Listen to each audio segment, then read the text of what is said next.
Krásný den, krásný slunovratový den. Dnešní den na slunovrát se plní všechna vyřčená přání. A celá Bedřiška je důkazem, že to opravdu funguje. Naše rodina už několik let pořádá den slunovratů, vždycky po západu slunce. Krásný rituál.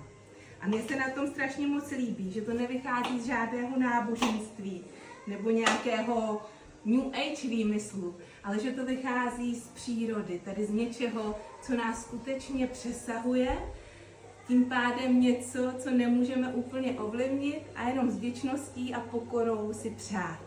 A jak se tento rituál dělá, vám napíšu do popisku a ještě předtím vám řeknu, že kdybyste to náhodou nechtěli ponechat náhodě, ta splněná přání, a kdyby třeba jedním z vašich přání bylo strávit pár dní tady u nás na Bedřišce, tak mi napište, nebo můžete využít formulář na našem webu www.statekbedřiška.cz a když mi tam napíšete kód ZIMA, tak vám dám 1000 korun slevu na noc.